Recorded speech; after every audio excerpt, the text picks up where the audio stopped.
बिस्मिल्लाहिर्रहमानिर्रहीम। अस्सलाम वालेकुम। आज जो हम स्टार्ट कर रहे हैं वो है हमारा मैथ ए का 4th ईयर के सिलेबस का जो मैथमेटिकल मेथड्स के जो चैप्टर नंबर 1 है वो हम लोग आज स्टार्ट करेंगे। ठीक है, तो आप लोगों ने कुछ पोर्शन इसका मेथड्स का जो है वो 3rd ईयर में भी पढ़ा होगा, ठीक, और कुछ जो है वो अब आप लोग जो है वो बाकी इसमें पढ़ेंगे। तो अभी हम लोग जो है वो कैलकुलस और बाकी सारे सब्जेक्ट्स नहीं, पहले हम लोग मेथड्स का जो है वो चैप्टर स्टार्ट करेंगे। सही है, तो पहले हम लोग इस बुक के चैप्टर्स कंप्लीट करेंगे, फिर हम कैलकुलस की तरफ आएंगे। ठीक है, और फिर हम जो है वो बाकी जो बी है उसकी तरफ जाएंगे। ठीक हो गया। तो सबसे पहला है इसका चैप्टर नंबर 1 है जी हमारे पास कॉम्प्लेक्स नंबर। कॉम्प्लेक्स नंबर्स ये चैप्टर आप लोगों ने पढ़ने से पहले आप लोगों ने अपना फर्स्ट ईयर जो है वो आपका उसमें जो आपका जो एफएससी में आपका कॉम्प्लेक्स नंबर्स का जो पोर्शन है चैप्टर नंबर 1 में है, तो फर्स्ट ईयर के, तो वो आपने जो है वो अपना थोड़ा सा जो है वो रीड आउट कर लेना है ताकि आपकी बेसिक्स जो हैं वो आपकी रिवाइज हो जाए। तो चैप्टर के स्टार्ट में जो है वो सबसे पहले जो है वो हमारे पास जो है वो बेसिक्स हैं। ठीक है, तो इसमें हमारे पास जो है वो सबसे पहले कुछ इसकी जो है प्रिलिमिनरीज़ हैं, यानी कि इसकी डेफिनेशंस कुछ उन्होंने हमें बताई हुई हैं। तो वो हमारे पास सबसे पहले हम लोग को जो है वो ये करेंगे कि कॉम्प्लेक्स नंबर हमारे पास जो है वो होता क्या है। तो कॉम्प्लेक्स नंबर जो है वो हमारे पास जो है वो क्या होता है कि हम लोग जो है वो उसको जो है एफएससी में जो हम लोगों ने पढ़ा था उसको हम लोगों ने ऑर्डर पेयर्स की फॉर्म में भी लिखते थे। ठीक है, जैसे ये हमारे पास ऑर्डर पेयर्स यहाँ पे डिफरेंट बने हुए हैं। ठीक है ना, तो 2 एलिमेंट्स नंबर्स हम लोग लेते थे। ठीक है, और उनको हम लोग ऑर्डर पेयर की फॉर्म में लिखते थे। ठीक हो गया। रियल नंबर्स हम लोग ले रहे होते थे और उनको ऑर्डर पेयर, यानी कि जैसे फॉर एग्जांपल उन्होंने ये A B ये एक जो ऑर्डर पेयर उन्होंने हमें दिया हुआ है, ये हमारे पास एक कॉम्प्लेक्स नंबर है। ठीक है, इसमें हमारे पास जो है वो ए बी जो है वो हमारे पास क्या होगा, रियल नंबर होगा, बी हमारे पास जो है वो रियल नंबर होगा।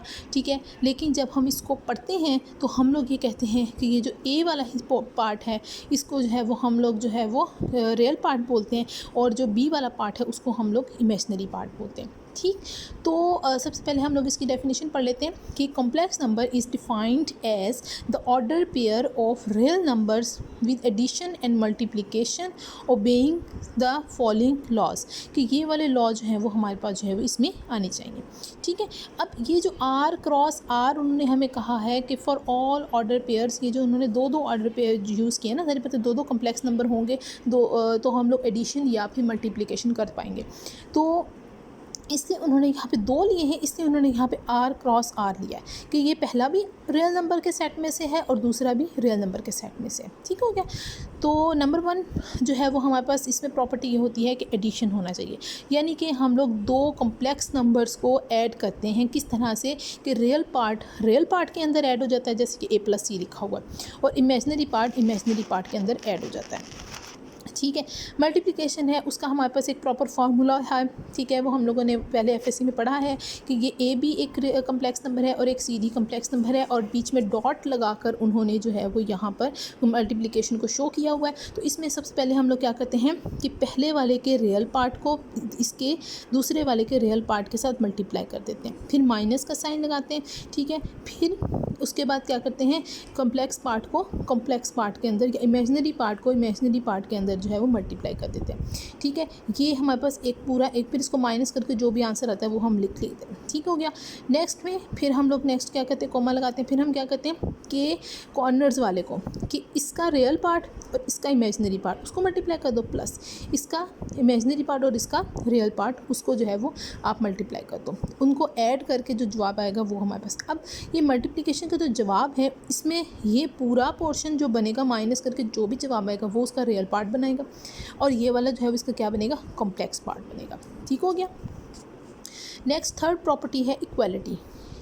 इक्वालिटी का मतलब ये है कि वो कहता है कि अगर 2 रियल कम्प्लेक्स नंबर जो है इक्वल हैं, इसका मतलब है कि इसका रियल पार्ट की इक्वल है और इमेजिनरी पार्ट की इक्वल है। ठीक हो गया।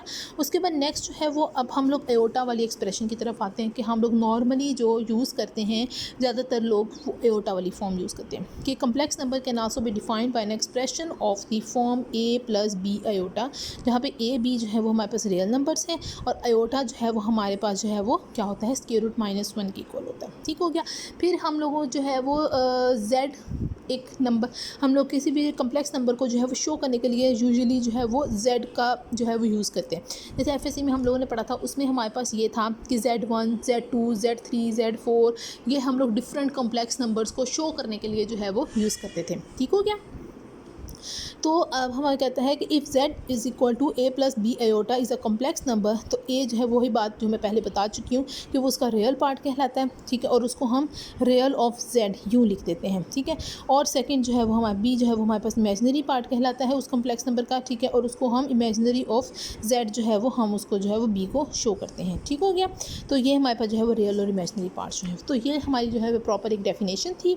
ठीक है, तो इस पेज पे आप लोगों ने क्या करना है, जस्ट डेफिनेशन अपनी जो है वो प्रॉपर तरीके से जो है वो कर लेनी है। ठीक हो गया। अच्छा जी, उसके बाद जो है वो नेक्स्ट जो है वो वही चीज़ उसने जो ये इक्वालिटी वाली प्रॉपर्टी पीछे उसने दी हुई है हमें कि दो और कम्प्लेक्स नंबर हैं अगर इक्वल हैं तो रियल पार्ट की इक्वल होगा और इमेजिनरी पार्ट की इक्वल होगा। वही चीज़ उसने जो है वो यहाँ पर हमें जो है वो क्या किया है, आयोटा की फॉर्म में जो है वो बता दी है कि a plus B iota is equal to C plus D iota, ये दो कम्प्लेक्स नंबर इक्वल हैं। इसका मतलब है कि इसका जो रियल पार्ट होगा वो रियल पार्ट इसके रियल पार्ट की इक्वल होगा और इमेजिनरी पार्ट जो है वो इसका इमेजिनरी पार्ट की इक्वल होगा। ठीक हो गया। फिर उसके बाद जो है वो 0 प्लस 0 आयोटा, ये हमारे पास जो है वो 0 होता है, ये हमारे पास एडिटिव आइडेंटिटी होती है। ठीक है, और 1 इज़ इक्वल टू 1 को जो है वो हम लोग जो है वो 1 प्लस 0 आयोटा लिख सकते हैं। ठीक है, तो ये मल्टीप्लिकेटिव आइडेंटिटी होती है। ठीक हो गया।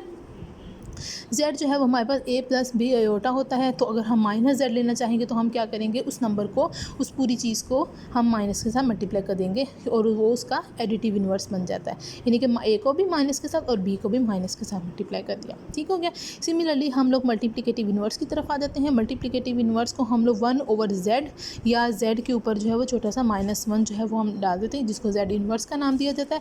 इसका मतलब क्या होता है कि 1 ओवर और यहाँ पे हम z की जो है वो जो है वो वैल्यू लिख देते हैं। ठीक है, फिर उसके बाद आपको पता है ये एफएससी में आप कर चुके हो, इसलिए मैं आपसे बार बार कह रही हूँ कि आप जो है वो पहले एफएससी वाला पार्ट जो है वो रीड कर लीजिएगा ताकि आपको ये अंडरस्टैंड करने में जो है वो प्रॉब्लम ना हो।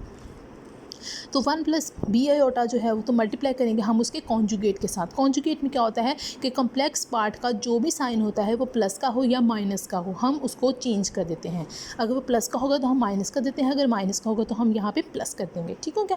तो उसके कॉन्जुगेट के साथ में मल्टीप्लाई और डिवाइड करेंगे। ठीक, तो आपका जो है वो नीचे आपका जो है वो ये जो है वो आपका एक जो फार्मूला होता है A plus B multiply a minus B is equal to A square minus B square, तो वो वाली चीज़ जो है वो यहाँ पे बन जाएगी। ठीक है, कि ए का स्क्वायर माइनस ये बी और ये जो मल्टीप्लाई होगा तो ये माइनस माइनस प्लस बना देगा, तो प्लस बी स्क्वायर हो जाएगा। ठीक हो गया। तो उसके बाद उसने नेक्स्ट स्टेप में जो है क्या करना है कि आपने रियल वाले पार्ट को अलग कर लेना। ये वाला तो बटे में जो भी चीज़ आएगी वो तो दोनों हिस्सों में आएगी, तो ए के साथ भी ए स्क्वायर प्लस बी स्क्वायर आ गया, बीच में माइनस लगाएंगे, ये जो ऊपर माइनस दिया हुआ है। ठीक है, और फिर उसके बाद जो है वो B over A square plus B square iota, ये उसका कम्प्लेक्स पार्ट हो जाएगा। ठीक हो गया। और इसमें जो है वो ये मल्टीप्लिकेटिव इन्वर्स होता है और z हमारे पास जो है वो 0 नहीं होना चाहिए, क्योंकि अगर 0 होगा तो वो हमारे पास जो है वो फिर उसके बाद जो है वो क्या हो जाएगा, अनडिफाइंड हो जाएगा।